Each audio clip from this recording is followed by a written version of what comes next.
So Jacob is one of the great figures in the early history of God's plan to save the world.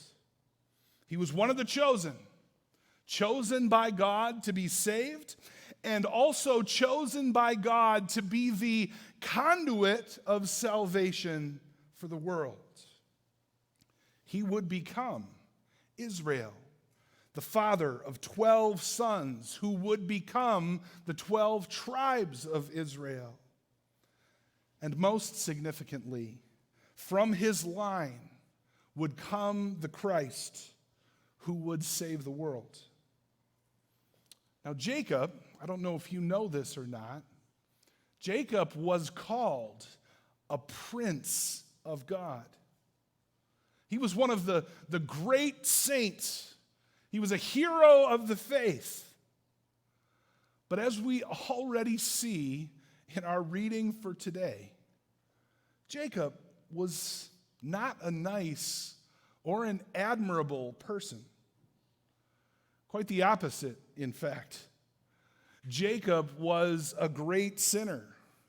He was a scoundrel. He was a cheat. He was a deceiver. He was a schemer. Rather than walk hand in hand with his covenant God, like his father and his grandfather did, resting in God's promises, Jacob engaged God in hand-to-hand combat, wrestling with both God and many of the people in his life. So, you may ask, why should we study Jacob? Why should we pay attention to the story of his life? Well, here is the simple answer. Because Jacob is me, and Jacob is you. There's a little bit of Jacob in all of us. Yes, even those of us who are serious about obeying God, serious about following Jesus. There is a Jacob-like tendency in all of us to go our own way, to do things our own way. And so in studying the life of Jacob, perhaps in understanding God's way with Jacob, we might gain some insights into the purpose of God's ways with us. I mean, look, we've all been there, right? We've all asked these questions. We're all too often mystified about God's ways in our life. We ask things like, why did God allow this? Why did God have to do that? Why is my life so hard if I am a covenant child? Well, my hope is that as we study Jacob, we might better understand what precisely God is doing in our lives. So moving on. Like Sarah, the wife of Abraham, Jacob's wife, Rebekah, was unable to have children. She was barren. Now, there is some significance in that, I think. And here it is. God created human beings with the ability to multiply and fill the earth. I mean, God created man and woman to come together and to reproduce according to their own kind. This was the most natural thing in the world. And in the generations leading up to Noah, and in the generations that came from Noah, that was one thing that you can count on, that human beings were going to reproduce and reproduce and reproduce. They were going to multiply and fill the earth. And so barrenness was the exception, not the rule. And so why is it significant that both Abraham and Sarah were barren, and also Isaac and Rebekah were barren. Well, it's like I said at the very beginning. God is using this line of people to bring his salvation plan for the world to bear on the world. And whether you existed back then or whether you exist today and are reading about back then, God doesn't want there to be any mistake who's behind this situation. God has his fingerprints all over this. God is invested in this situation. And so God brings life out of barrenness because nothing else is going to bring life out of that quarter. God would bring forth the life that he promised from a place that had no possibility of life, so that we would know for sure that this is God's work in the world. Rebekah was unable to have children. So Isaac, being the good husband that he was, took this and laid it at the Lord's feet. He prayed to the Lord on behalf of his wife, and the Lord answers his prayer. Rebekah does get pregnant. I mean, when Isaac is about 60, but she gets pregnant. However, the pregnancy is extremely difficult, to the point where she actually cries out, "What in the world is happening to me?" And she goes to inquire of the Lord about it. What does the Lord say? Let me remind you, verse 23. The Lord said to her, "Two nations are in your womb, and two peoples from within you will be separated. One people will be stronger than the other, and the older will serve the younger."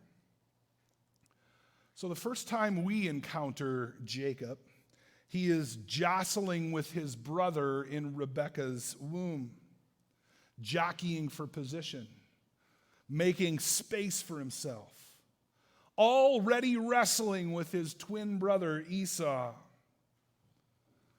When the time came, Esau was born first.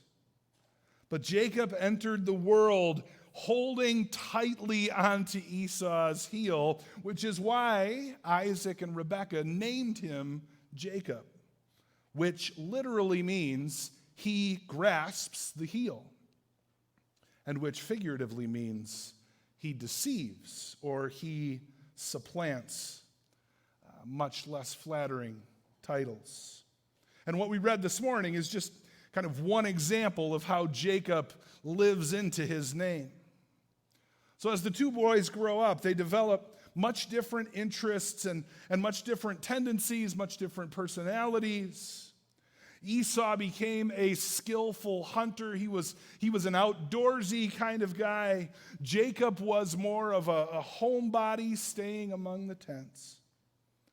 On one occasion, Esau went out on a long and arduous hunting expedition, one that must have been unfruitful because he came back exhausted and starving.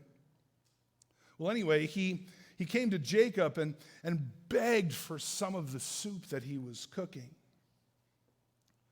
And Jacob saw in this an opportunity that he just couldn't pass up. And so he says to Esau, First, sell me your birthright." Now, maybe that doesn't mean all that much to us. What is a birthright anyway? Well, a birthright was the oldest son's right to have at least twice as much of his father's material possessions as any of his other siblings. But more than that, the birthright gave the one who had it the right to be the ruler of the family clan.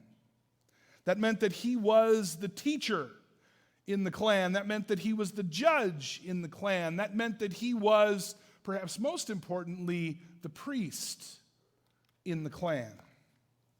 I got this from Calvin's commentary on Genesis. He says this: "It is to be remembered that the birthright included not merely earthly advantages, but those also which were spiritual. Till the tribe of Levi was accepted by God in lieu of all the firstborn in Israel, the eldest son was the priest of the family as well as its natural head. And this was probably the part of the birthright which Esau treated with peculiar contempt." Now, we're going to talk about Esau a little bit next week, a little bit more so than this week. But anyway, Jacob stole his brother's birthright. And as we see, it really wasn't even all that difficult, right? Jacob stole the birthright because Esau practically gave it to him. I mean, Esau was kind of he was a down-to-earth sort of person, a live-in-the-moment kind of guy, a guy that was kind of maybe enslaved a little bit too much by his appetites. Maybe he was a bit of a drama queen and he actually thought he was going to die. Maybe he was actually going to die, but selling a birthright, it wasn't that hard for Jacob. Wasn't that hard for Jacob. But what do we see about Jacob in this situation? Well, I really don't think that there's any scriptural interpretive origami that you can do, right? Jacob was selfish. Jacob was ruthless. I mean, he's not the kind of guy that you would ever want to turn your back on for fear that he would just stab you in it, right? Not a guy that you would trust.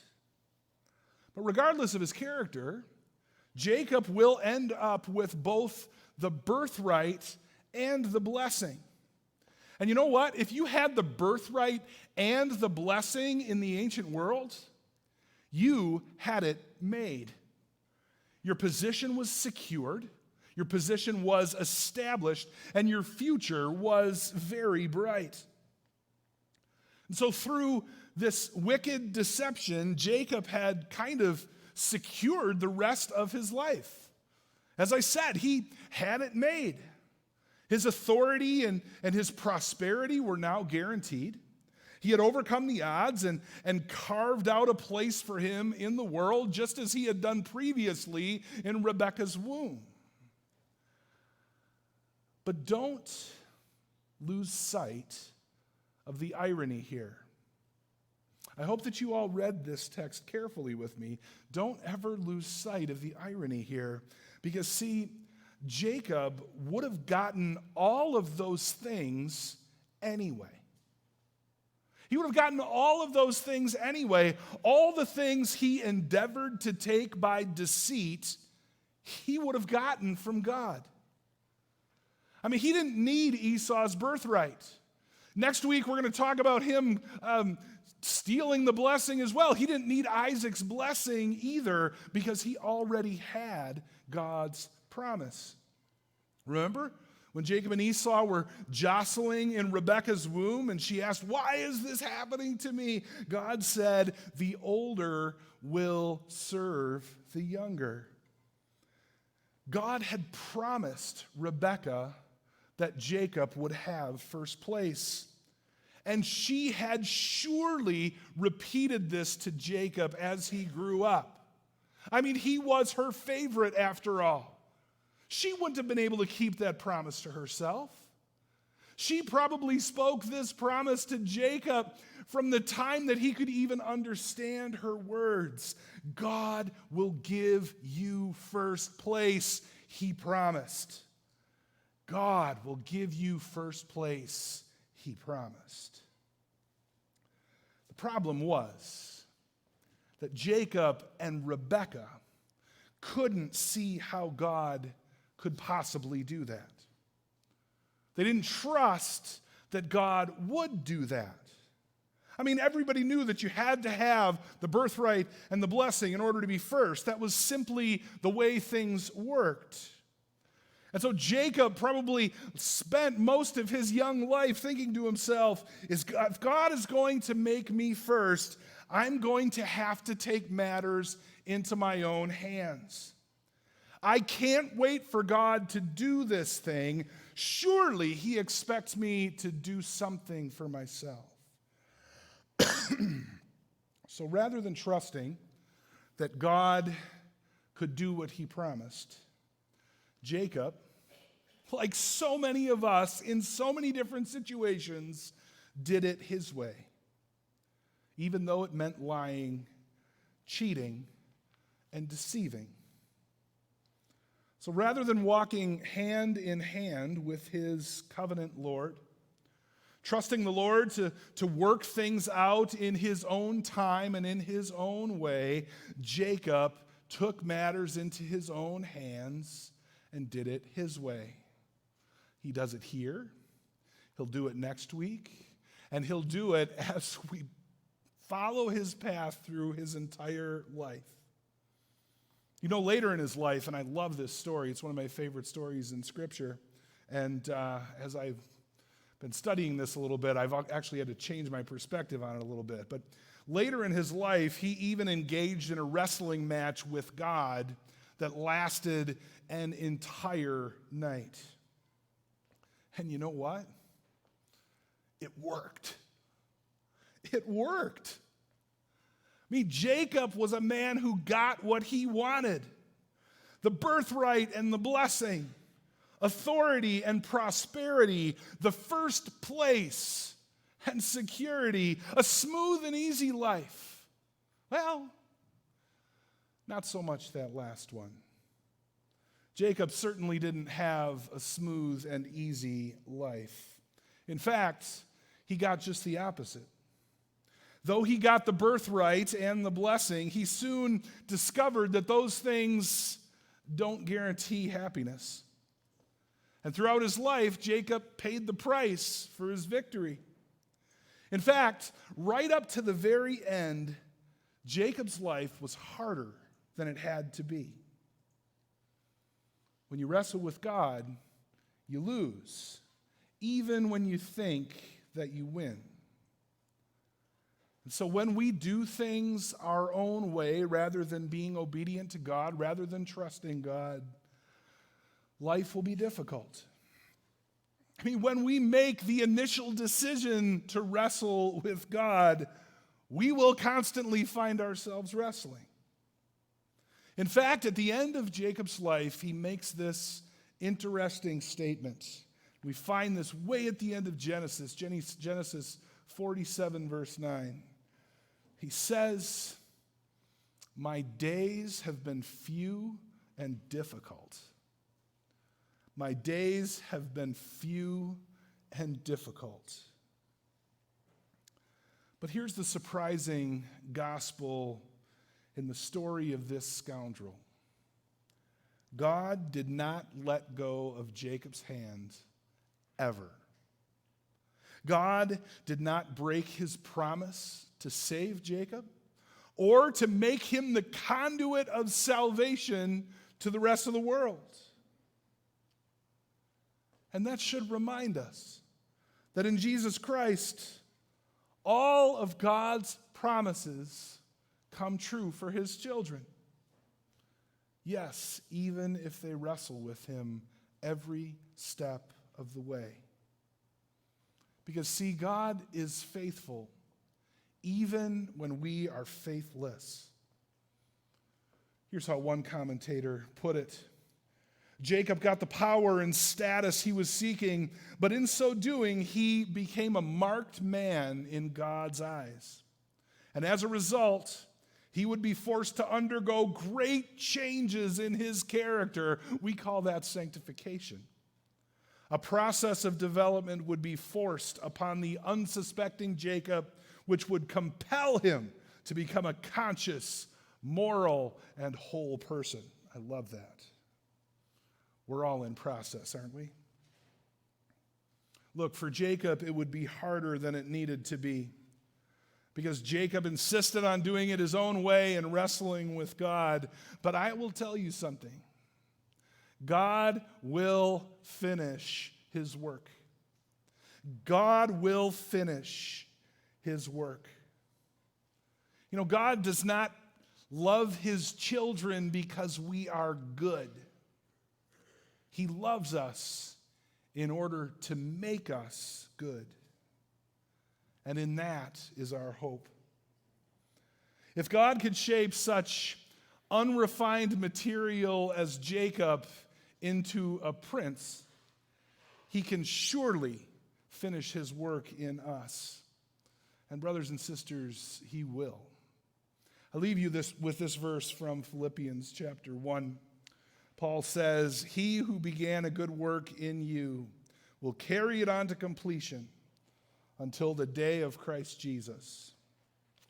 That's where we're going to end for the day. I hope you're able to come back next week for the next installment of Jacob's life. But for now, let's bow our heads and close in prayer.